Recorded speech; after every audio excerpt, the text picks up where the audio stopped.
제 교회의 한 몸으로서의 예배, 이제 예배 세미나 두 번째 시간입니다. 오늘은 이 에베소서 2장 우리 후반부 내용인데 저번 주 전반부에서는 우리가 영적으로 이렇게 죄로 인하여 죽은 자라는 거를 얘기했습니다. 그래서 뭐 3달러 이렇게 얘기했는데 세상 풍조를 따르고 공중의 권세 잡은 자를 따르고 또 육체의 욕심을 이제 따르는 그런 인생이라 있습니다.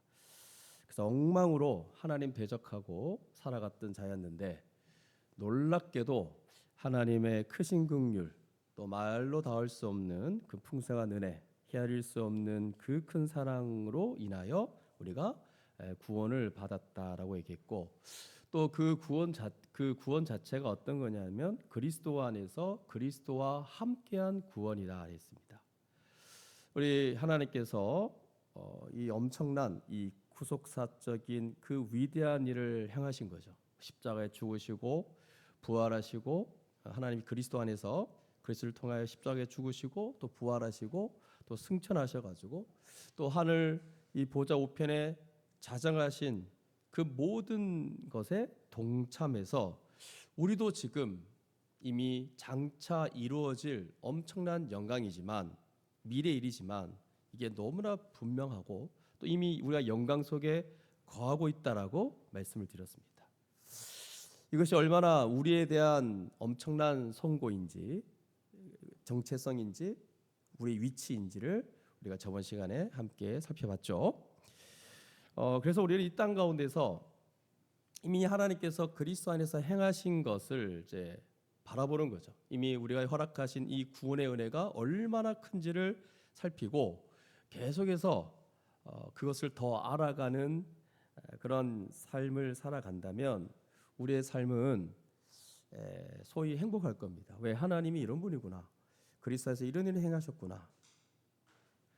그러니까 우리가 더 받을 게 없습니다.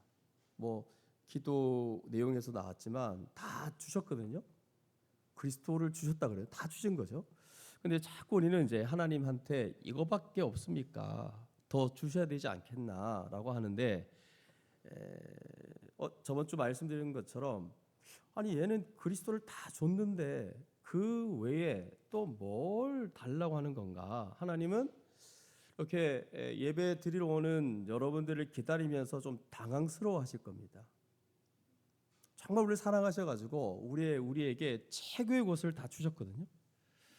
그러면서 우리를 지금까지 이렇게 인도하시면서 우리를 불쌍히 여기시면서 우리를 끝까지 사랑하시면서 이렇게 이끌어 가고 계시는데 예배 때마다 오면 뭔가 이미 다 주신 복에 대해서 감격하고 이 지극히 풍성한 은혜를 베풀어 준 거에 대해서 기뻐하고 찬양하고 막 그래야 되는데 하나님도 그걸 기다리고 이렇게 딱 그걸 이제 보기를 기다리고 계시는데 울상해요.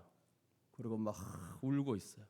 이게 그 우는 게 이제 감격에 차워서 우는 게 아니라 내 인생이 억울해서 내 인생이 힘들어서 막 울고 있는 거죠. 다 주셨는데 그럼 우리 이제 어떻게 해야 되는가? 다 성경을 통해서 우리에게 이미 그리스도 안에서 이 모든 복을 허락했다는 거. 1장을 우리가 자세히 살피지 않았지만 신령한 복을 다 주셨다 그러거든요. 성령의 복을 다 주셨다 그러는데 그런 하나님을 우리가 더 알아가는 겁니다. 또 하나님이 주신 그리스도를 더 알아가는 것.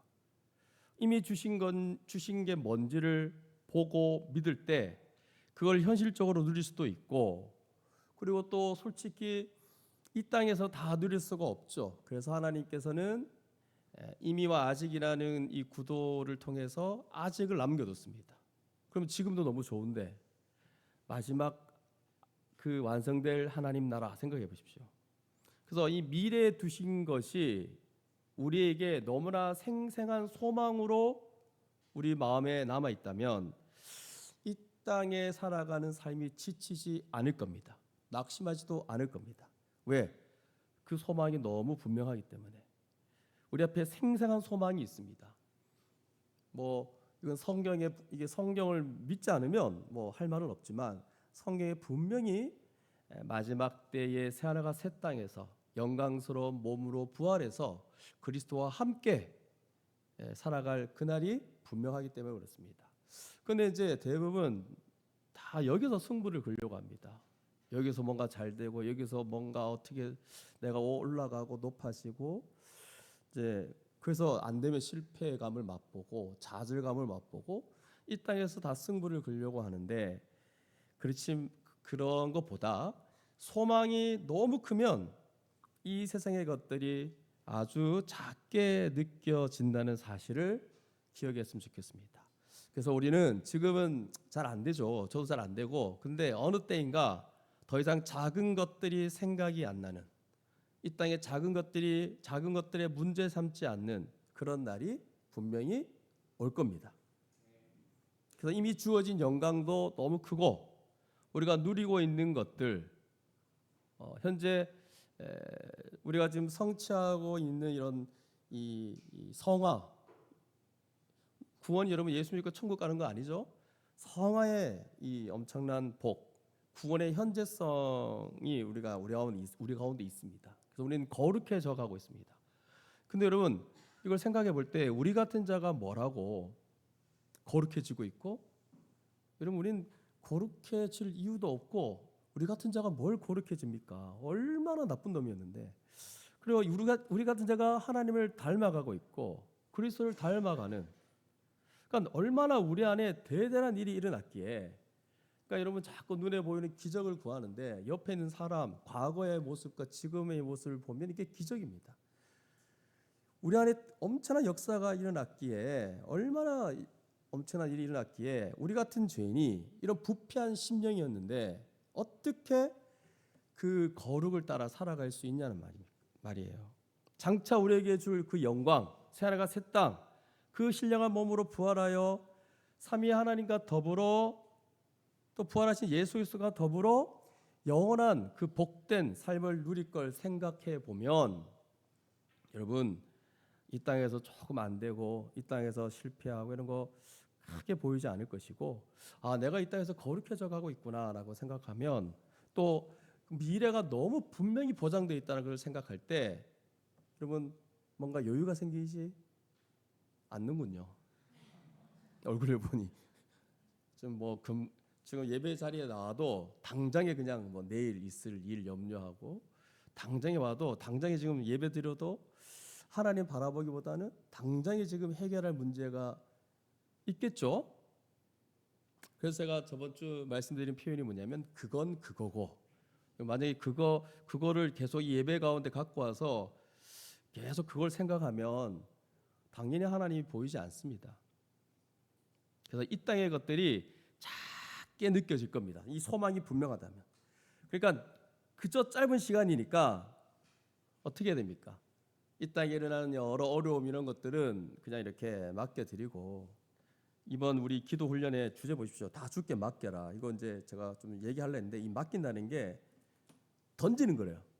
제발 좀 던져놓고 자기가 하려 하지 말고 하나님이 좀 하게 또 던져놓고 휴지 같은 거 이런 것들은 잘 던지잖아요. 또 부부싸움 할 때는 잘 던지는데 왜 하나님께 염려는 왜 못 던집니까? 좀 던져놓고 이제 하나님 알아서 하시라고 해놓고 살아가면 됩니다. 그래서 우리는 이 땅에서 우리의 주어진 사명 뭐죠? 복음 전하고 하나님 알아가고 예배 양육 선교 특별한 또 이 사명은 이제 진짜 이 선교 쪽에 있겠죠. 그 열심히 감당하다가 이제 가면 되는 거예요. 그래서 여기 잠시 있는 소풍 왔다 생각해야 되잖아요. 그건 불평이 없어지게 돼 있습니다. 이 땅의 삶이 왜 불평하지 않겠습니까? 있죠. 저도 있고. 그런데 여기에 목을 맬 필요가 없다는 거죠. 이 짧은 시간 우리가 해야 될 것은 뭐냐면 내세를 준비하는 삶을 살아간다.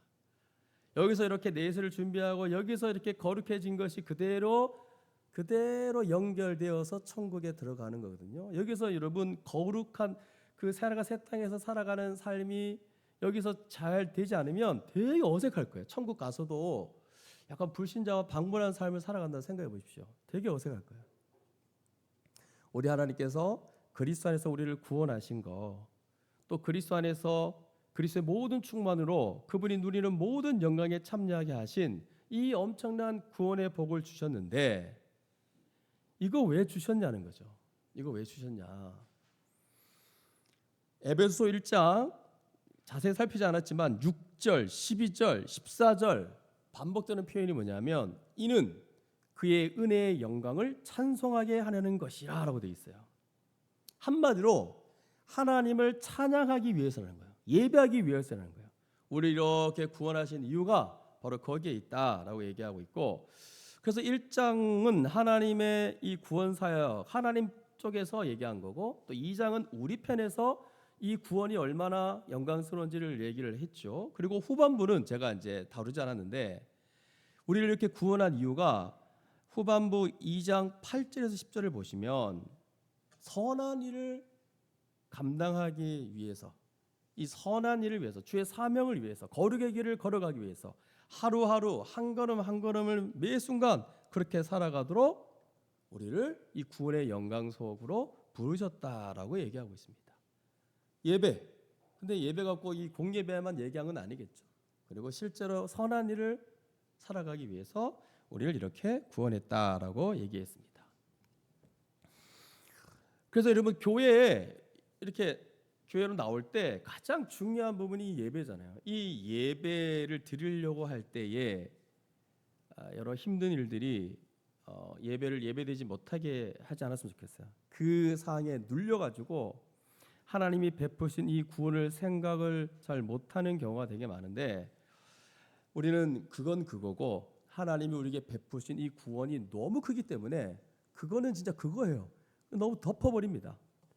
그래서 만약에 이 믿음이 없다, 계속해서 하나님이 그리스도 안에 우리에게 베푸신 이 구원이 정말 가치 있게 여겨지고 가장 놀라운 것으로 여겨지는 믿음이 없다, 그럼 여러분 계속 힘들 겁니다. 이건 제가 예언할 수 있습니다. 내가 그리스도와 함께 있는 자고 그리스도의 충만 가운데 거하는 자고 또 우리가 그분의 몸이며 그분과 함께 있는 자고 하나님의 모든 은혜를 받아 누리고 있는 그런 존재라는 것을 예배 때마다 기억하셔야 됩니다. 나는 그리스도 안에 있는 존재다. 만약에 여러분이 힘든 상황, 환경, 어려운 문제 이런 것들이 여러분을 막 누르고 여러분의 발목을 붙잡고 있으면, 그러니까 여러분 이게 믿음이 필요한 거예요. 선포하고 외쳐야 됩니다. 예배 때마다. 어쩌면 사단이 그 마음에 꽉 그 마음의 어려움을 막 주는 거예요. 예배 드릴 필요가 뭐가 있냐? 네가 이렇게 힘든데, 네가 지금 할 게 이건데 현실적으로 생각해라. 이건 뭐 이렇게 굳이 이렇게 저 1시간 2시간 되는 거리 와서 굳이 예배 드릴 필요가 있냐? 지금 너 필요한 건 지금 너 앞가름해야 되고 지금 너 현실 이거 중요하다. 계속 사단은 이 어려운 현실에 대한 얘기를 속삭일 겁니다. 아니면 어떤 사람들은 이미 넘어가서 에이 예배 뭐 드릴 필요 있나? 라고 생각할 겁니다. 그때 여러분 선포하시면 나는 그리스도 안에 있는 존재다. 그러니까 예배를 드리러 나올 때 내가 그리스도 안에 있는 존재, 정체성을 놓지 마셔야 됩니다. 이걸 정말 깊이 영혼으로 받아들이고 이걸로 행복을 누리는 자가 진짜 신앙생활의 근간이에요. 이게 행복입니다, 여러분. 다른 데 없어요. 이게 시작이고 이게 모든 것의 근원이라는 것을 여러분 기억할 수 있기를 바랍니다. 근데 여러분 제가 이런 얘기를 할 때 이런 게 하나님의 은혜다, 뭐 크신 긍휼이 어떻고 크신 사랑이 어떻고 크신 지극히 큰 어떤 은혜가 어떻고 할 때, 이런 설명을 할 때 이렇게 감이 안 오는 분이 있나요? 이것 가지고 기뻐하고 감격해라, 이게 신앙생활의 근간이다, 이런 얘기할 때 감이 안 오나요? 그럼 이제 약간 뭔가 문제 있다는 증거입니다. 여러분 제가 가장 중요한 예배 때 이 구원에 대한 얘기를 해야지, 이게 지금 감격이 없는데 뭐 다른 얘기를 뭐 하겠습니까? 그래서 만약에 이게 감이 안 온다, 이게 뭔지 모르겠다 지금 나, 이러면 이제 약간 문제 있다는 증거예요. 물론 제가 설교를 잘 못한 것일 수도 있고요. 충분히 구원이 얼마나 놀라운 것인지를 제가 이게 잘 전달을 못한 거죠. 이런 증거들을 무시하지 않았으면 좋겠습니다. 정말 뜨겁게 하나님 사랑해서 하나님을 예배하고 정말 이 복음이 너무 귀해서 견딜 수 없는 마음으로 예배를 준비하고, 이 중에 견딜 수 없는 마음으로 예배를 준비하는 자들이 있나요? 찬양팀? 견딜 수 없는 마음으로 준비합니까? 늦게 오면 저한테 좀 안 좋은 얘기 들을까 봐 정말 견딜 수 없는 마음으로 준비하셔야 되죠. 맞죠? 근데 이런 하나님을 높이고 예배하는 것이 점점점 뒤로 물러나 있다. 이건 신학의 빨간불이 켜진 거라고 제가 저번주에 말씀드렸죠.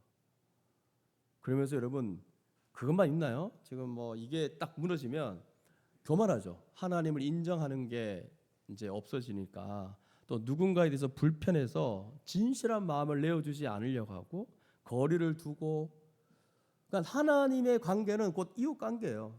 원통함을 풀지 않고 왜 내가 사람들이 왜 이렇게 미워지지? 이건 하나님의 관계에서 뭔가 예배에 뭔가 문제가 있을 거야. 또 섭섭함을 가지고 은근히 배척하고 은근히 패거리를 만들고 누구를 질투하고 시기하고 잘 되는 꼴을 못 보고, 누가 이렇게 이제 내가 들어갔다 그러면 못 보고, 이런 것들이 서서히 우리 안에 들어오고 있고, 또 이제 나이가 대부분 30이 넘어가서 막 그러니까 세상에서 이제 좀 이렇게 편한 잘 먹고 잘 사는 것에 대해 마음이 생기고, 왜 주변에 다 뭐 잘 되거든요. 이런 것들이 우리 안에 조금씩 조금씩 싹 트는 것을 절대로 내버려 두시면 안 됩니다. 싹 트네, 싹 트, 이거 사랑만 싹 트듯이 이런 것들이 싹 트게 하면 안 됩니다. 이게 뭐지?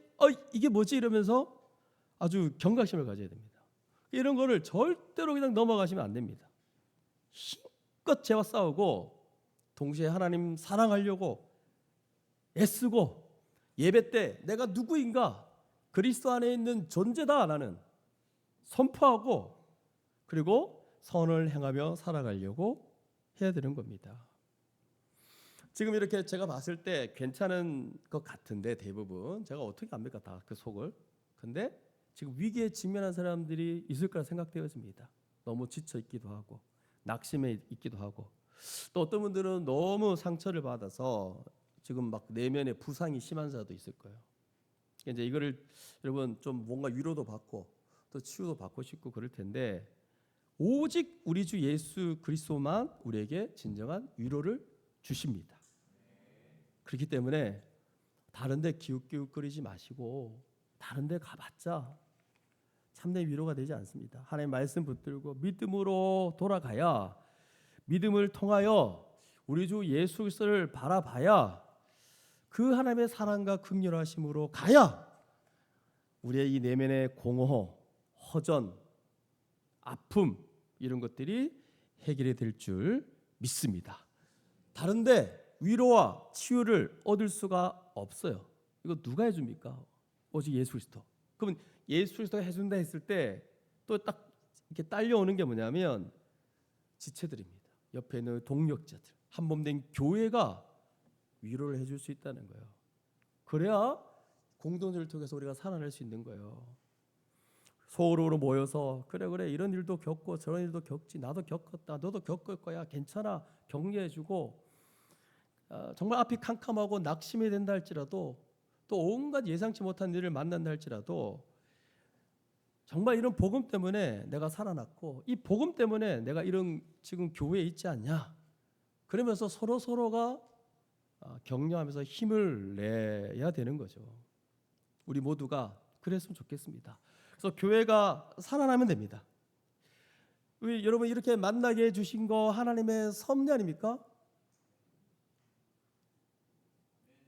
노세연의 만남, 그 가사도 세상 사람도 만나면 가사 중에 뭐 우리가 우연히 만난 게 아니다 그러는데, 우리 우연히 만난 게 아닙니다. 하나님의 섭리가 없는데 만났다고 믿죠. 우리가 함께 이렇게 모여서 손에 손을 붙잡고 정말 우리 인생이 우연히 이루어진 거라고 생각하지 말고 함께 손 붙잡고 함께 이 길을 걸어갔으면 좋겠습니다. 그래서 여러분 우리가 유일하게 최고의 이 격려, 위로가 뭔지 아세요? 그 사람 그대로 받아주는 것도 맞는데 그리스도로 돌아가자. 그리스도로 돌아가자. 우리의 희망은 오직 우리 주 예수 그리스도밖에 없다. 그리스도로 돌아가자. 오직 하나님의 은혜, 오직 하나님의 긍휼하심을 붙잡자. 이게 우리를 행복하게 살아갈 수 있게 하는 원천입니다, 여러분. 이 땅의 힘든 상황에 매몰들지 말고 그건 그거고 우리를 크신 긍휼과 큰 사랑과 지극히 큰 은혜로 우리를 구원하신 하나님을 함께 손을 잡고 예배할 수 있는 우리 모두가 될 수 있기를 바랍니다. 이제 2장 후반부에 들어가면 이제 우리가 소중히 여기는 교회된 존재, 우리가 교회다, 그리스도 안에서 한 몸이 된 교회다라는 부분을 이제 다룹니다. 우리가 이제 오래간만에 이 성경적 교회의 내용을 이제 이런 공적인 예배 시간에 오랜만에 얘기하죠. 이제 이것도 얼마나 큰 복인지를 우리가 이제 알아야 되는데 잘 모를 때가 있죠.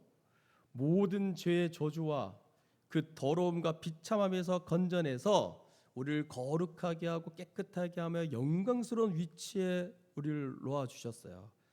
그러면서 거룩한 길로 살아갈 수 있게 만드신 거, 이게 2장 전반부였다면 이 2장 후반부는 서로 복 안에 들어가 있지도 못하며 분열되어 있는 그런 곳에서 건져내셔가지고 하나님의 복, 그 천국, 하나님 나라에 들어간 거예요. 근데 한 몸이에요. 그렇게 아주 복된 삶을 살아가는 그 구원의 또 다른 면을 2장에서 설명하려고 하는 겁니다. 2장 11절부터 맞죠? 자, 그래서 2장 11절 앞부분을 보시면 2장 1절에서 10절의 구조와 똑같습니다. 11절에서 12절까지는 구원받기 이전에 우리가 어떤 존재인지를 설명하고, 맞죠? 2장 1절에서 3절도 똑같이 그렇게 했거든요. 그래서 2장 4절부터 그러나 이제는 그러잖아요.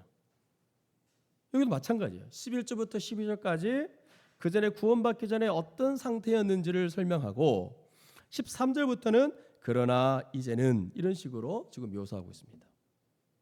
11절에 구원받기 이전에 뭐라고 되어 있죠? 그때에는 육체로는 이방인이요 라고 되어 있는데 이 말은 쉽게 말해서 하나님의 택한 백성이 아니다는 거예요. 유대인이 아닌 거예요. 유대인이 아니었다는 것은 구약에서는 아주 큰 문제였죠. 그리고 이방인이고 또 무할례자였어요. 그래서 그때 어떻게 됐냐니까 뒤에 보니까 그리스도 밖에 있었고 이스라엘 나라 밖에 밖에 사람이라 약속의 언약들에 대하여는 외인이요 세상에서 소망이 없고 하나님도 없는 자이더니라고 돼 있어요. 여러분 2장 1절에서 3절까지를 제가 이렇게 한마디로 말할 때는 3달러 뭘 다른다 했잖아요. 근데 여기는 5가지가 없어요.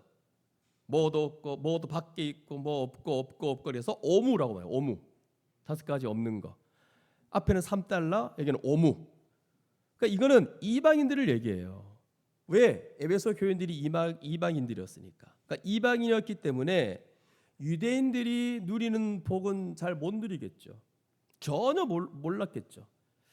물론 유대인이라 해서 다 구원받는 건 또 아니었어요. 그냥 육체로 할례 받은 자들이었어요. 그래도 여러분 유대인 생각해 보십시오. 어마어마한 그 구약 시대의 은혜를 누렸잖아요. 여러분 12절에 보면 그리스도 밖에 있었다. 이게 모든 걸 좌지우지하는 거예요. 그리스도 안에 있는지 없는지가 이게 뭐 거의 좌지우지하는 거죠. 그리고 이스라엘 나라 밖에 있었다. 이것도 이스라엘 나라 그러면 이건 하나님 나라를 말합니다. 우리가 천국에 들어간다 그러잖아요. 구원받았다는 것을 다르게 설명하면 천국에 들어가는 거예요. 사탄의 나라에서 하나님 나라로 킹덤 오브 갓이라 그러잖아요. 뭐 천국에 들어간다, 하늘 나라에 들어간다. 그러니까 그 나라 밖에 있었던 사람.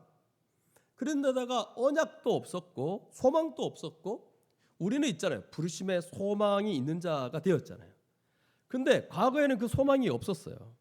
그래서 결론이 뭐냐면 모든 구원과 복의 원천인 하나님이 없는 거예요. 없는 자. 그러니까 이런 걸 살펴보면서 좀 뭐 구약 얘기도 하고 막 그러면 좋은데 지금은 이제 초점은 그런데 중점을 둘 때가 아니기 때문에 이제 넘어갑니다. 근데 여러분 요거 보면서 우리의 그 전의 모습 또 지금 우리 주변에 있는 믿지 않는 자들의 모습을 이렇게 묘사하고 있는 거 아닙니까? 얼마나 끔찍하고 얼마나 큰 불행인지를 이 묘사를 통해서 볼 수 있습니다. 지금도 이미 하나님 밖에서 저주 가운데 있는데 소망이 없어요. 약속들이 없어요. 천국이 그들하고는 거리가 멀어요.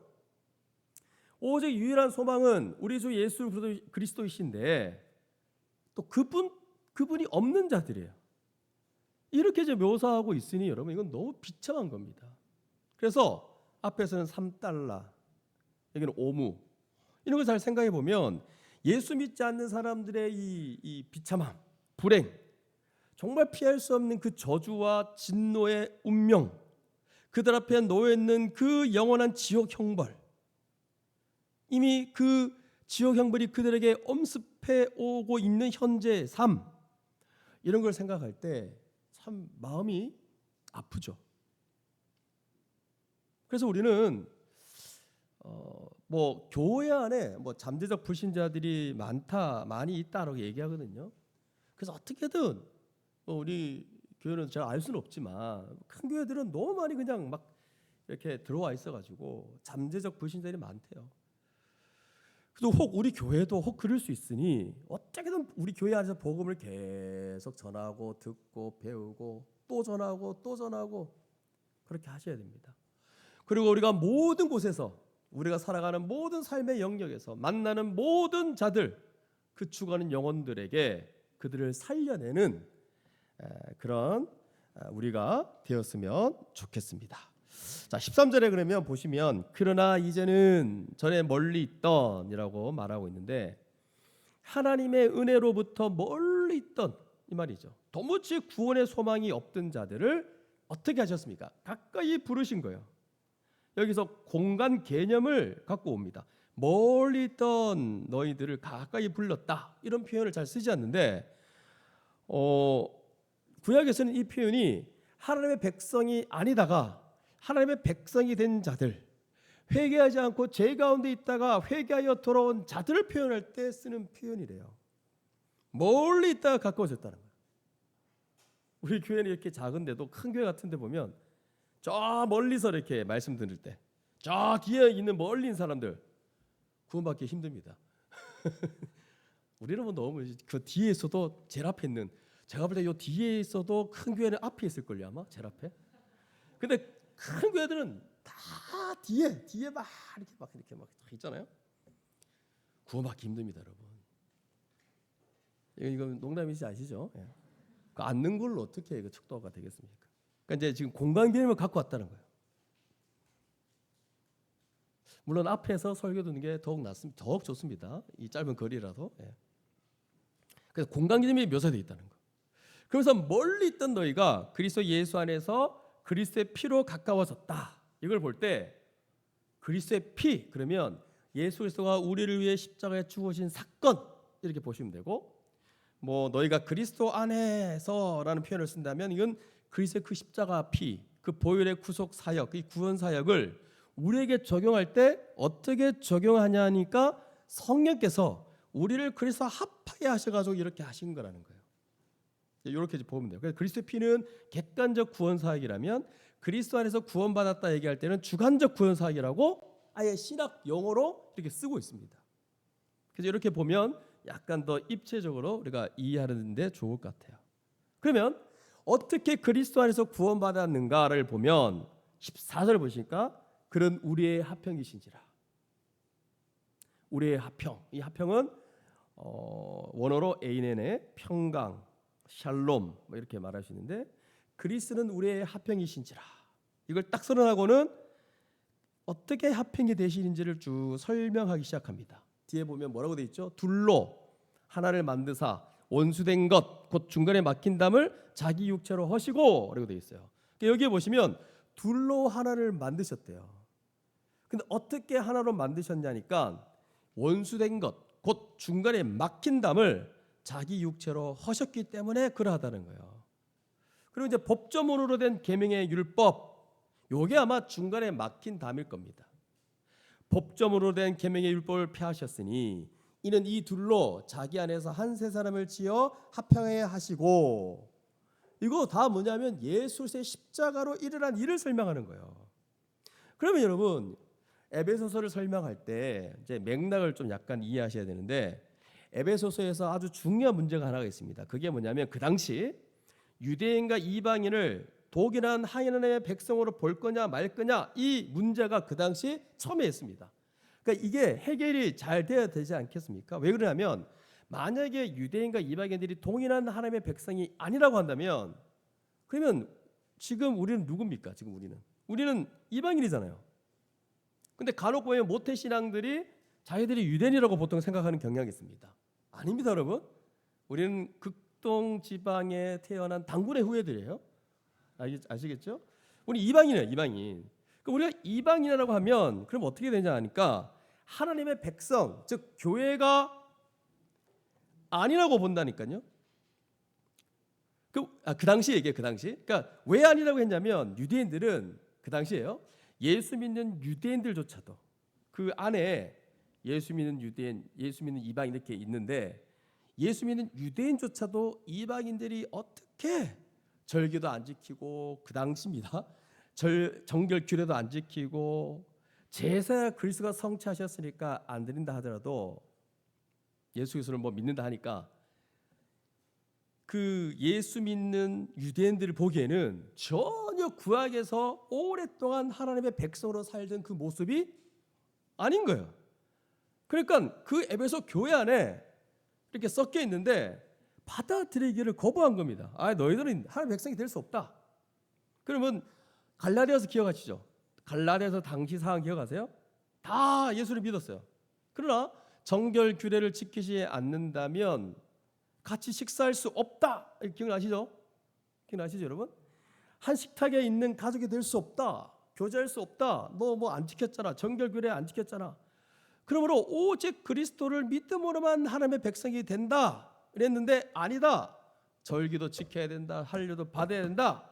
그러니까 이것 때문에 이 갈라디아 교회도 문제가 됐던 거예요. 그러니까 그 당시 정말 그리스도 안에서 우리는 하나인가? 이게 아주 큰 문제로 이제 나타났었는데, 그렇다면 유대인과 이방인이 하나 되는 문제는 제쳐두고 도대체 신약 시대에 그리스도가 오시고 십자가에서 구원을 성취하신 그 다음에 도대체 예수 그리스도 안에서 교회, 에클레시아, 신약 시대 에클레시아, 구약에 언어는 카할, 하나님의 백성은 그럼 무엇으로 정의되느냐? 이 문제가 크게 대두된 시기가 바로 에베소 교회 그 시기예요. 그래서 에베소서에서 이 문제를 아주 깊게 다루고 있는 겁니다. 2장 말씀이. 그럼 도대체 우리는 어떻게 하나님의 백성이 되는가?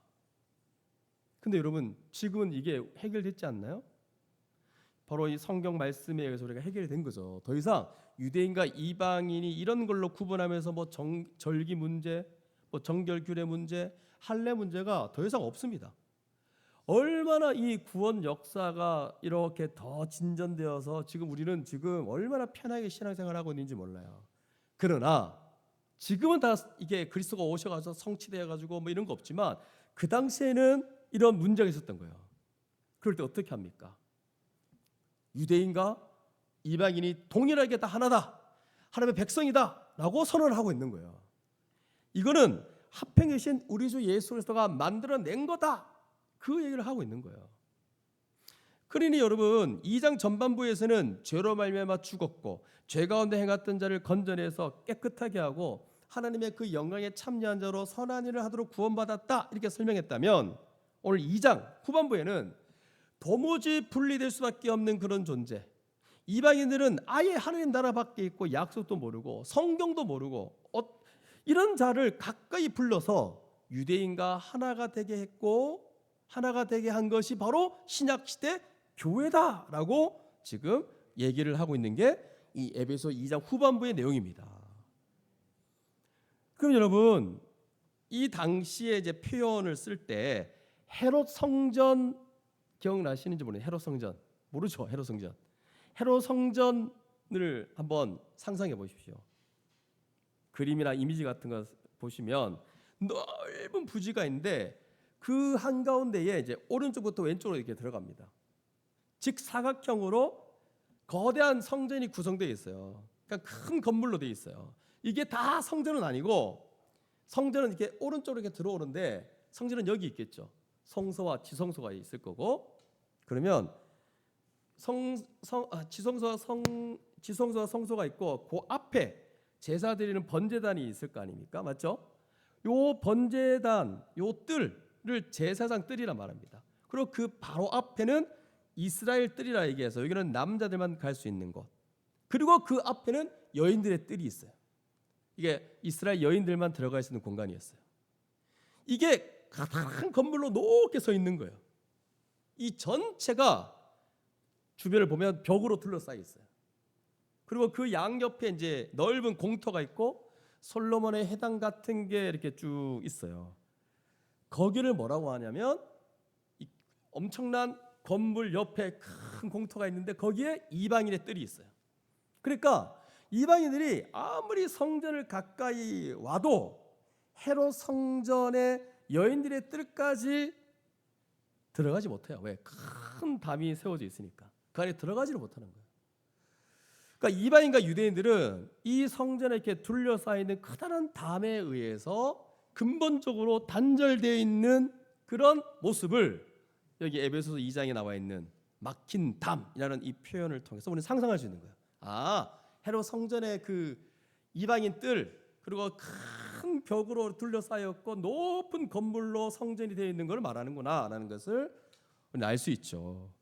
그래서 이것 때문에 막힌 담을 허물었다, 유대인과 이방인의 뜰을 허물었다라고 생각할 수 있는 거예요. 이해되시죠? 그런데 어떻게 그렇게 했냐 하니까 법조문으로 된 계명의 율법을 폐하심으로. 그래서 이건 이제 좀 깊이 들어가면 좀 어려운데, 왜 그러냐면 율법이 유대인과 이방인을 막았냐라고 하면 좀 이상하잖아요. 율법이 왜 유대인과 이방인을 막았냐? 우리는 다 알고 있죠. 하나님의 율법을 무시한 게 아니잖아요. 예수님은 다 모든 율법을 성취하셨죠. 그분에 의해서 모든 율법을 다 성취했고, 근데 어떤 거는 더 큰 의미로 진전되어 있고 어떤 거는 더 이상 없는. 그래서 보통 율법을 세 가지로 얘기하는데, 세 가지인데 뭐냐면 의식법, 시민법, 도덕법, 이 세 가지를 얘기합니다.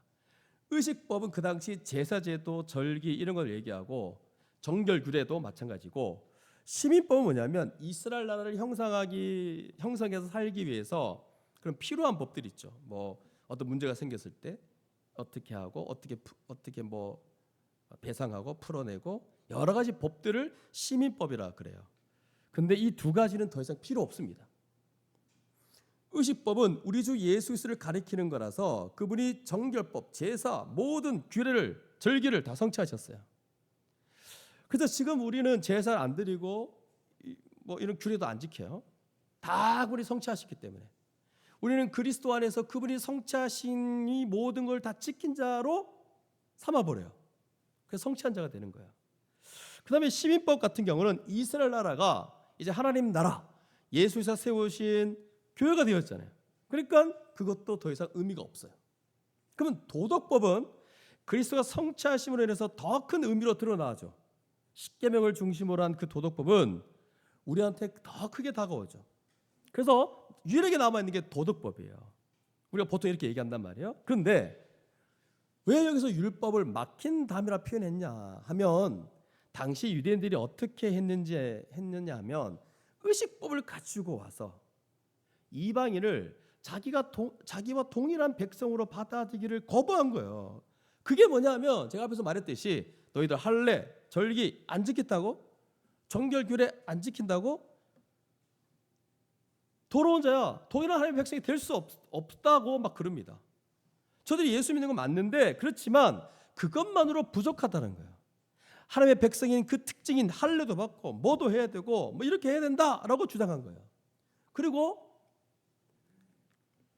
그것마저 다 성취하시고, 그래서 더 이상 구약의 그 옛 모형으로서의 그 절기, 정결규례, 의식법 필요 없다, 사라졌다, 이걸 말하기까지가 좀 시간이 걸린 거고, 근데 그 당시는 이런 것들이 이제 방해가 된 거예요. 근데 우리 주 예수 그리스도를 이제 설명하면서 바울이 그분에게 집중하면서 그분이 어떤 일을 성취하셨는지가 이제 드러나기 시작합니다. 그래서 사도들이 뭐라고 말하냐면, 아니다, 다 필요 없다, 그리스도가 다 성취했다. 그러므로 유대인과 이방인 사이에 모두 다 예수 믿는 사람들인데 그들 사이에 어떤 차이도 없다. 오직 예수 그리스도 믿는 것 그 자체로 그냥 우리는 하나의 교회고 한 몸이다 라고 선언을 한 게 오늘 이 본문에서 말하고 싶은 말씀이에요. 자, 이해되죠? 사도행전 우리 DBS 옛날에 수련회 때 연구했을 때 예루살렘 회의 같은 거 보시면 이런 것 때문에 막 몇 차례 회의를 해가지고 다 결정을 했어요. 근데 여기서는 말씀으로 이제 확정한 거죠. 자, 그러면 여러분 이 둘을 자기 안에서 한 세 사람으로 지어 합평케 하셨다 그랬잖아요. 그럼 둘 사이에 이 적대감이 있는 거죠. 그래서 유대인이 이방인을 거부하고 이방인이 유대인들을 꺼려하는 이런 것들을 없애며 둘이 합평하게 하셨는데 그 합평하게 하신 그 형태가 뭐냐니까 자기 안에서요. 자기 안에서, 그리스도 안에서. 믿음은 다 그리스도 안에서 연합되잖아요. Being in Christ. 그리스도 안에서 어떻게 된다고요? 새로운 사람을 아예 지어버리는 거예요. 한 새 사람을 지어버립니다. 그래서 존 스토트가 뭐라고 말하냐면 제 삶의 인류다. 유대인도 아니고 이방인도 아니다. 가난한 자도 아니고 부자도 아니다. 다른 문화권, 다른 인종, 성적인 차이들 이런 거 아무런 방해가 되지 않는 오직 예수 그리스도 안에서 성령이 하나 되게 하신 그 은혜로 말미암아 그리스도의 그 피로 말미암아 새로운 혈족이 된 새로운 영적인 한 몸, 한 새 사람을 지었다라고 15절에 선언하고 있습니다. 그러니까 여러분 이게 성경적 교회를 배울 때 이게 어마어마한 선언이었거든요. 지금도 또 선언합니다. 한 세 사람이 지어졌어요. 이게 교회입니다, 여러분. 예수 그리스도의 하신 일은 또 여기서 멈추지 않아요. 요거 들어가기 전에 이게 왜 교회거든요. 근데 여러분 이거를 믿어야, 이걸 여겨야 교회의 개념이 잡힙니다. 만약에 이렇게 되지 않으면 여전히 이 교회에 대한 어떤 개념들이 되게 이제 혼란스러울 거예요. 이게 교회입니다. 근데 예수 그리스도가 하신 일은 여기서 멈추지 않고 유대인과 이방인, 이제 이게 그 당시 가장 대표적인 이 하나 되지 않는 부분을 갖고 온 거예요. 이거는 여러분 인간에게 있는 죄인들과 죄인들 사이에 있는 이 모든 분열을 말하는 거예요. 이 모든 분열을 다 해소하고 하나로 만드셔서 그리스도 안에서 거룩한 하나님의 백성이 되게 하신 것뿐만 아니라 또 한 가지가 있습니다. 이제 이게 오늘 이제 초점인데 16절 보시면 또 십자가로 하나님과 화목하게 하신 거예요. 그러니까 성경은 이 둘을 논리적으로 구분하고 있죠. 근데 우리는 전혀 이런 생각을 잘 하지 않을 때가 있습니다. 여러분 우리의 생각은 어떠냐면 보통 잘 모르는 분들이 거칠게 얘기하는 걸로 표현하자면 이렇게 말하죠. 저는 예수 믿었고 구원받았어요. 하나님과 화목했어요. 나는 이제 지옥 안 가요. 이런 생각을 하겠죠. 그리고 나서 그 다음에 이제 보통은 이제 너 예수 믿었구나. 그럼 교회를 가봐라. 교회 가는 게 좋지 않을까? 그러면 그럼요 교회 가볼게요. 하고 교회를 갑니다. 그때 이제 하나님께서 뭐 말씀해서 서로 형제 자매라 부르게 했어. 그래요? 서로를 향해서 형제 자매 부르게 하셨구나. 그렇구나. 말은 잘해요. 그렇지만 내가 이 교회를 다니든 말든 나는 구원받은 사람이에요. 이렇게 생각하는 게 지금 아주 대중적으로 이렇게 뭐랄까 이제 아주 대중적으로 가지고 있는 생각들이에요. 그러니까 이들은 뭐냐면 논리적으로 뭐가 우선이라서 자꾸 생각하냐면 하나님과 화목한 것을 우선 생각하거든요. 근데 성경에서 보면 16절을 보시면 약간 다릅니다. 보세요, 여러분. 또 십자가로 이 둘을 하나님과 화목하게 하셨는데 이 둘을 어떤 형태로 하나님과 화목하게 하셨냐 하니까 한 몸인 형태로. 그래서 여러분 하나님께서 우리를 받아주실 때 어떻게 받아주시느냐 하니까 예수 그리스도의 십자가로 우리를 깨끗하게 하셔가지고 하나님 앞에 거룩한 자가 될 때 받아주시죠. 맞죠? 십자가 그 피로 깨끗하게 하십니다. 그리스도 안에서. 이것도 그리스도 합해져야 그분이 십자가 죽으실 때 우리도 함께 죽는 거 아니에요? 그리고 그 죄의 형벌이 그리스도가 대신해서 치러지는 거잖아요. 그래서 깨끗해진다고 생각을 하는 거죠. 맞죠? 이게 그리스도 안에서 다 이루어지는 겁니다. 그러면 그때 어떤 일이 일어나냐면 죄가 씻겨질 뿐만 아니라 분열된 우리가 하나로 재창조된다는 거예요.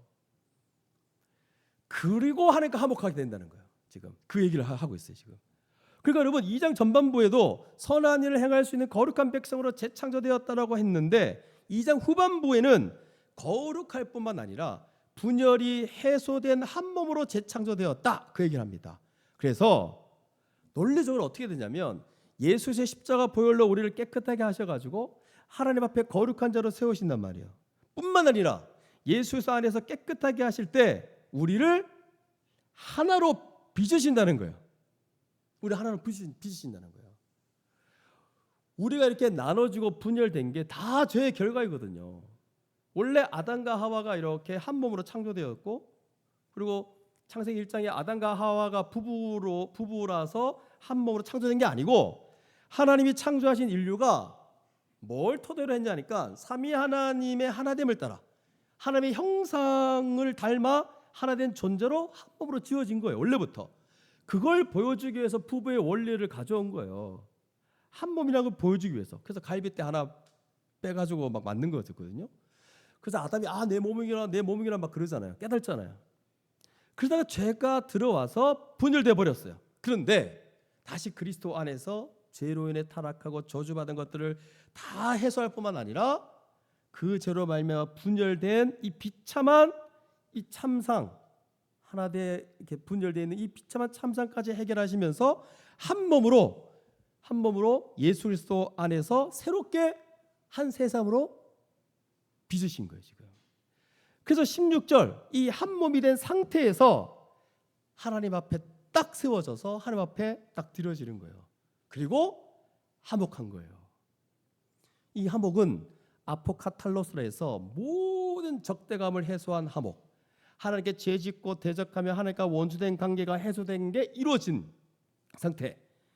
뒤에 보십시오. 원수된 걸 십자가로 소멸한 거예요. 그리고 이것이 바로 예수의 십자가에서 이루어진 일이다라고 오늘 16절까지 설명하고 있습니다. 자, 더 설명하고 싶지만 더 설명하고 싶은 욕구가 있지만 참겠습니다. 시간이 없기 때문에. 그래서 예수 그리스도가 십자가에서 이루셨다는 거예요. 이걸 가지고 객관적 구원 사역이라 말합니다. 그런데 이걸 어떻게 이제 알았냐 하니까 17절 보세요. 17절 보시면 한번 같이 읽어보겠습니다. 17절 시작.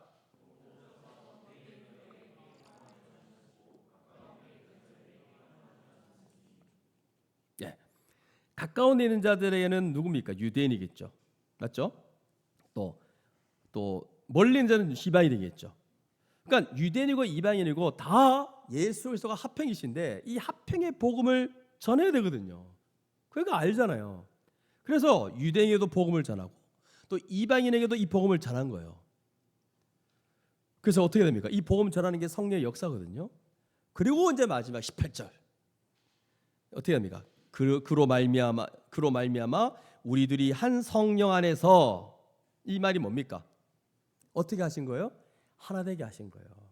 성령께서 그리스도로 합하게 하셔가지고 2장 전반부는 깨끗하게 하고 모든 죄와 그 저주까지도 다 해결하시고 2장 후반부 모든 분열, 모든 약속 없음, 하나님 없음 이걸 다 해결해서 유대인과 이방인이 전체가 성령으로 말미암아 하나 되게 하셔서 이제 어떻게 합니까? 복음전에서 예수께서 십자가에서 이루신 그것이 실제로 너희들에게 적용되어 지금 이렇게 영광스러운 하나된 교회가 탄생되는 거죠. 그래서 우리 둘이 한 성령 안에서 아버지께 나아감을 얻게 되었다라는 결과가 나타나게 됩니다. 아버지께 나아감을 얻게 돼요. 이 둘이 한 성령 안에서 아버지께 나아감을 얻게 된다는 거예요. 우리 혼자 한 성령 안에서 아버지께 나아간다? 아니죠.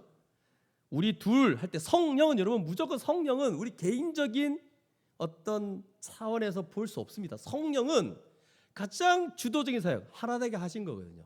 여기도 한 성령이에요. 우리 둘이 한 성령 안에서 아버지께 나아감을 얻게 하려 하심이라 되어 있어요. 할렐루야. 이게 교회입니다. 교회.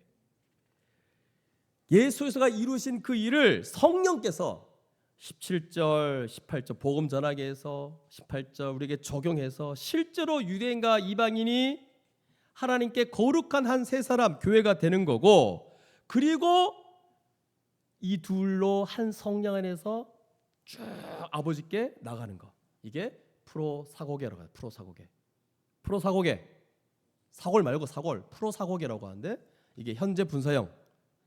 계속해서 하나님 앞에 나아갈 수 있는 특권을 갖고 있는 그런 존재로 빚으셔서 하나님 품 안에 살아가며 하나님께 예배드릴 수 있는 자가 되었다 이 말이에요. 요 결론입니다. 제가 이제 이 교회론, 이 특별히 교회론을 잘 설명해준 예배도서 말씀을 보면서 보통은 이제 여기에 머물렀죠.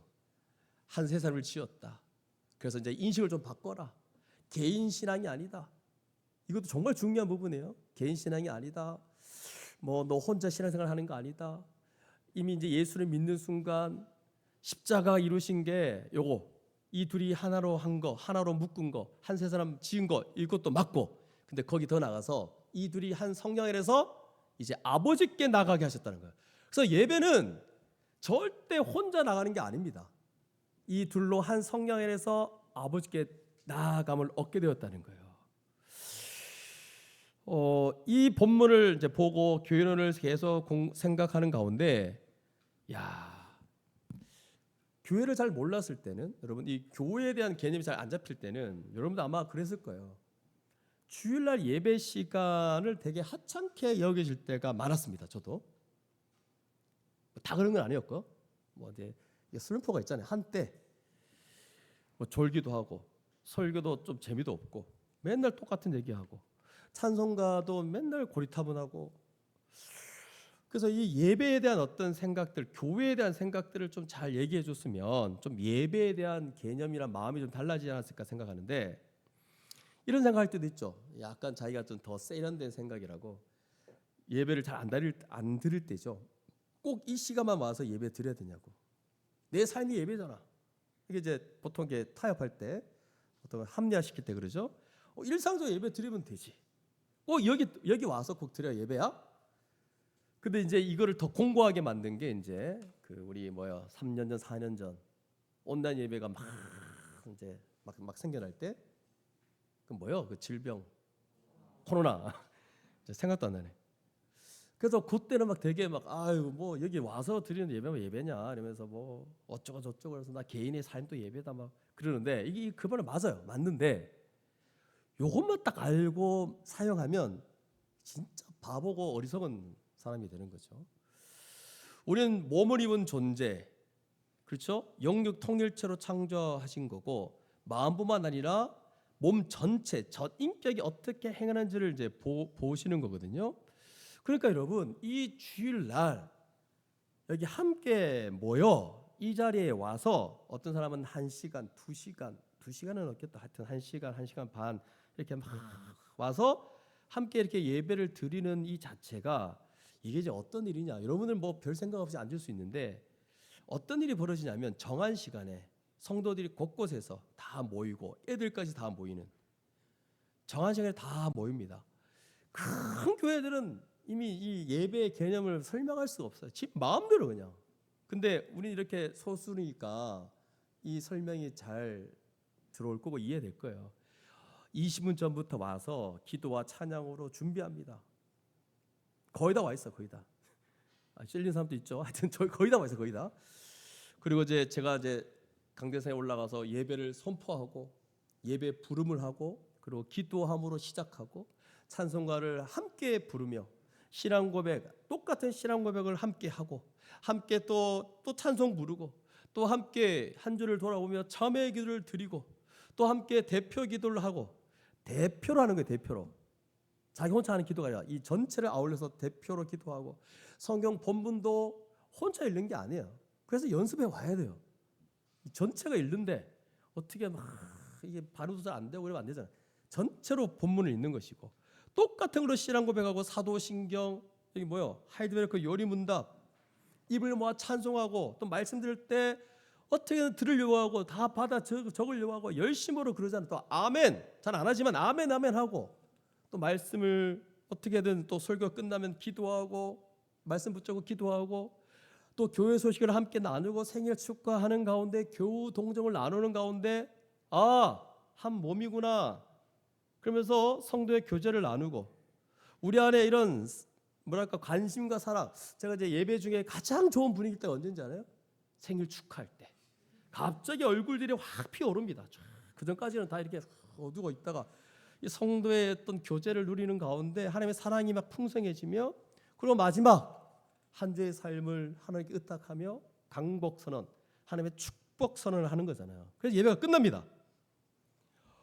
그럼 여러분 이거를 쉽게 생각하고 여전히 생각 속에 내 개인이 와서 예배를 드린다라고 생각하는데 그렇지 않습니다, 여러분. 이걸 생각해 볼 때 우리를 하나 되게 하셔가지고 하나님께서 우리 하나 된 모습을 얼마나 기뻐하실까? 하나님이 가장 기뻐하는 거 같이 이렇게 모여서 총체적 은혜가 부어지는 그곳에 함께 한 성령 안에서 하나님께 나오는 이 예배를 너무너무 귀하게 여기신다는 거예요. 우리가 거룩하게 살아가고 하나님을 아버지라 부르는 것도 구원의 증거지만 현상이지만 이렇게 한 자리에 모여서 함께 예배 드리는 것도 얼마나 놀라운 구원의 증거냐 말이에요. 똑같은 시간에 모여서 이렇게 하는 거잖아요. 이 모습이 얼마나 귀할까? 어떻게 이 공예배를 우리 모두가 다 함께 모여 정한 시간에 하나 되어 지금 이렇게 막 외치는 건 아니지만 우리의 마음속에 뭐가 전제되어 있냐면 우리는 하나입니다. 이렇게 모여있는 이 자체가 한 아버지를 이렇게 높이고 있는 자체가 우리는 하나입니다. 한 신앙 고백 안에 그리스도 안에 하나가 되었습니다. 아버지 하나님 하나된 백성의 찬송과 예배를 받아 주옵소서라고 고백하는 거거든요. 이게 얼마나 귀한 것이냐라는 거죠. 이렇게 예배가 중요합니다. 함께 모여서 드리는 이 공예배가. 그래서 이 예배가 얼마나 중요한지를 예전에는 그렇게 미처 생각지 못했다가 제가 목회자라서 더 그럴 수 있지만 여러분들도 시간이 지나면 지날수록 이 공예배가 얼마나 중요한지를 우리가 아셨으면 좋겠습니다. 말씀이 선포되어지고 이 말씀의 은혜 가운데 다시 한번 하나님의 복음을 듣고 그 사랑을 깨닫고 그 말로 닿을 수 없는 풍성한 은혜 가운데 우리의 근심과 우리의 염려와 또 죄를 향한 마음들이 녹아지고 회개하고 다시 돌이키고 다시 힘을 얻고 다시 거룩의 능력을 받고 하나님을 찬양하는 마음이 더 커져가는 거죠. 그러면서 예배가 딱 끝나면 빨리 나가는 분들은 아시겠지만 냄새가 싹 들어옵니다. 식사가 준비되어 있습니다. 이 식사도 얼마나 풍성한지 이 감격 속에 또 사랑하는 성도들과 손 붙잡고 식사하진 않지만 이건 이제 은유법, 손을 붙잡고 식사하고 교제하면서 우리 함께 잘 살아가 보자. 말씀 나눔하고 또 오후에는 성경 공부하고 또 저녁에 교제하고 야구하고 또 식사하고 집으로 돌아간다는 거예요. 그럼 여러분 이게 집에 딱 돌아가면 완전 피곤할 거예요. 근데 이 피곤함이 와 진짜 보기 싫은데 오전부터 진짜 보기 싫은데 억지로 막 남아 있어가지고 오는 그 정신적 피곤함에 오는 피곤함이 아니라 진짜 너무 잘 그 성령 안에서 너무 교제를 너무 열심히 하고 너무 좋아서 오는 피곤함일 거예요. 아닌가요? 그래야 주중에도 예배가 됩니다. 제가 아까 왜 바보 같은 어리석은 생각이라고 말했냐면 이건 안 되는데 뭐 일상이 예배다 그러고 일상이 뭐 삶이 예배다 안 됩니다, 여러분. 이게 안 되는데 늘 말하지만 여기서 보고 배우고 여기서 몸에 배워야 세상에서 그렇게 살 수 있는 거예요. 그래야 주중에도 예배가 되는 거예요.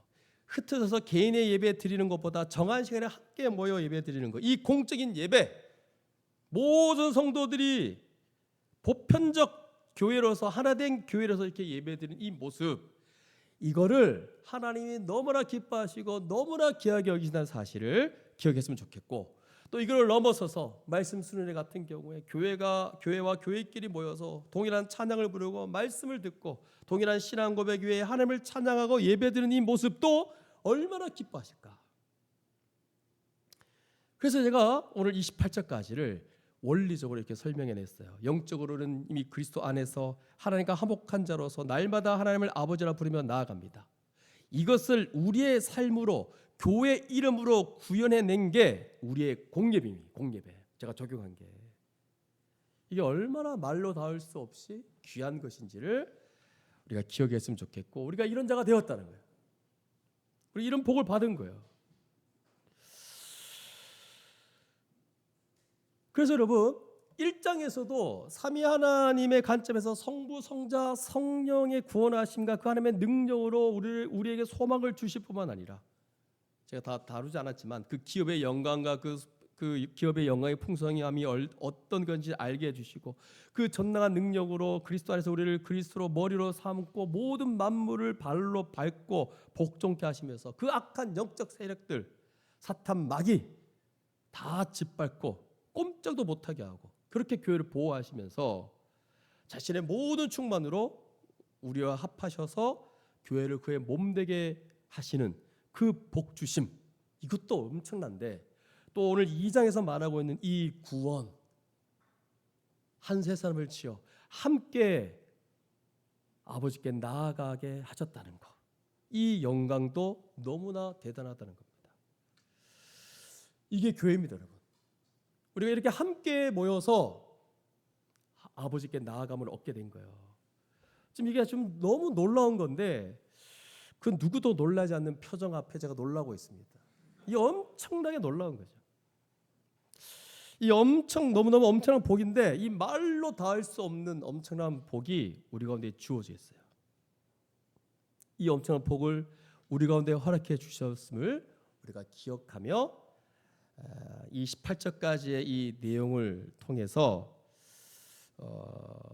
하나님께 드려지는 이 예배가 좀 우리의 생각들이, 관점들이 좀 달라졌으면 좋겠다. 그래서 좀 우리가 이 말씀 가지고 어떻게 하면 좋을까, 어떻게 예배에 대한 생각과 관점을 좀 바꾸면 좋을까 생각할 때, 우리가 예배할 때마다 우리 둘이 한 성령 안에서 하나님께 예배한다는 의식을 가지셔야 됩니다. 여러분, 부부도 마찬가지인데, 제가 결혼 주례할 때마다 나 혼자 산다 보지 말라 했거든요. 부부들 더 이상 이제 혼자 사는 양식, 혼자 사는 의식 구조를 버리셔야 되거든요. 근데 이게 익숙하다 보니까 여전히 혼자 사는 버릇, 습관이 있어요. 여러분, 이제 결혼하신 분들 잊어먹은 지 오래됐죠. 그 지체한테 잘한 게 나한테 잘한 거고, 맞죠? 근데 여전히 막, 왜 내가 나 혼자 왜 이렇게 해야 되는데 막 그러고 그럴 때가 많죠. 그러니까 한 몸의 의식이 없어서 그런 거거든요. 예배도 마찬가지입니다. 나 혼자 나와서 개인적으로 하나님을 대면한다는 생각을 여전히 갖고 있다면 하나님이 원하시는 그 예배의 그 태도가 아닌 거예요. 성령 안에서 이렇게 함께 엮여서 한 몸으로서 예배하는 자들이 우리들인데, 그래서 함께 모여 공예배로 모여서 예배하는 것을 절대 가볍게 여기는 생각을 버리셔야 됩니다. 제가 중간에서 말했던 것처럼 뭐 나 혼자도 뭐 예배 드릴 수 있지. 그러니까 나 혼자 예배, 나 혼자 기도, 나 혼자 열심을 내는 거, 이거 여러분 개인주의적인 사고에서 나오는 모습들이에요. 여기 와서 나 혼자 열심히 예배하면 되는 거 아니냐라고 하는 거, 이것도 뭔가 문제가 있는 거예요. 옆에 지체가 힘들어하든 전혀 상관없이 내가 힘든데 내가 해결되어야 돼. 그러면서 하나님께 와서 예배 잘 드리면 된다는 생각, 이것도 지금 이 둘로 한 성령 안에서 아버지께 나아간다는 의식이 없는, 내 문제만 해결된다는 식의 생각으로 하나님을 예배하는 모습이거든요.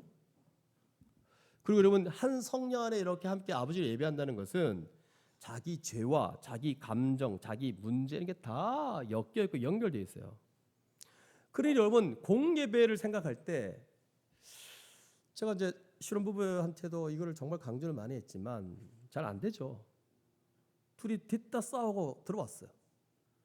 딱 앉아 있으면 전체를 쫙 분위기를 쫙 침체하게 만듭니다. 왜? 표정 자체가 안 좋거든. 전체를 쫙, 그러니까 공예배에 대한 지금 이건 내가 우리끼리 드리는 예배라고 생각하는 거죠. 내가 기분 내가 안 좋은 거 어떡하라고 아버지가 나가는 거예요. 지금 전체 예배 영향을 끼치는 기운이 느껴져요. 기운이 저는 다 보이거든요. 그러니까 한 몸으로 예배하는 것이기 때문에 또 우리가 이제 예배를 우리가 빠진다는 거는 결국 내 하나 빠지는 거 이렇게 생각하는 게 아니라 한 몸으로 이렇게 엮여서 아버지께 나아가는 예배인데 이거를 이제 뭐 너 빠질 수 있지 뭐 이렇게 생각한다는 거예요. 그래서 여러분 우리 회원들은 어쩔 수 없는 상황에 빠진다면 죄송합니다. 제가 함께하지 못해 죄송합니다. 정말 진심으로 하는 건지 모르겠지만 어쨌든 죄송합니다. 정말 함께하지 못해서 죄송하다는 그런 카톡을 남기고 다 남깁니다. 왜? 한 몸으로 드리는 예배거든요. 책임을 못한 거죠. 그리고 또 여러분 한 몸으로 예배 드린다는 말은 성경에서 하나 되게 하신 거잖아요. 한 성령 안에서 그렇게 예배 드린다는 말은 근데 여기에 미움, 갈등, 분노, 불신, 시기, 질투, 진실하지 못함 이걸 가지고 있는데 어떻게 한 성령 안에서 아버지께 나아가 예배를 드리냐는 거죠. 아버지께 나아가는데 이게 부담이 없어. 여전히 미운 마음을 가지고 아버지께 나오는데 부담이 없다? 여러분 그거 진짜 문제가 있는 거죠. 하나님께 근심하실 것이고 예배가 예배되지 못할 것입니다. 또 여러분 누구는 배부르고 누구는 굶고 있고 이게 실제로 그 당시에 막 그런 초대교회는 막 이런 가난 어려움을 겪은 사람이 되게 많았거든요. 그러니까 부자들이 막 자기 혼자 막 배부르고 막 그런 거예요. 아니 누구는 궁핍한 가운데 있는데 나 혼자 배부른 상태에서 전혀 부담 없이 나는 하나님과 예배를 잘 드리고 있지. 나는 화목해. 그러면서 하나님께 나오는 거예요. 너무 이제 잘못된 거죠. 같은 신앙 고백과 같은 찬양을 드리는데 불신의 마음이 가득 차 있고 감격이 없이 형식적으로 드린다? 이거 이제 하나님이 기뻐하지 않는 거죠. 함께 울고 함께 기뻐하는 가운데 서로를 지체로 여기며 서로 붙어있는 지체로서 하나님께 예배할 수 있어야 됩니다. 이런 의식들이 이제 다 이 둘로 한 성령 안에서 아버지께 나가는 예배가 되어야 될 줄 믿습니다. 한번 돌아보십시오. 우리의 예배가 얼마나 여전히 자기 개인 중심적이며 개인이 하나님께 나아가는 예배로 그렇게 취급하고 있지는 않는지. 우리의 예배는 절대 그렇지 않습니다. 분열된 우리들이 함께 이렇게 한 세상으로 지어져 있는 그런 교회로서 한 몸으로서의 예배임을 우리가 기억하며 날마다 우리 하나님께 한 아버지, 같은 한 동일한 아버지를 우리가 믿고 바라보며 한 성령 안에서 함께 하나님께 나아가는 그런 예배 될 수 있기를 주님의 이름으로 축복합니다. 함께 기도하겠습니다.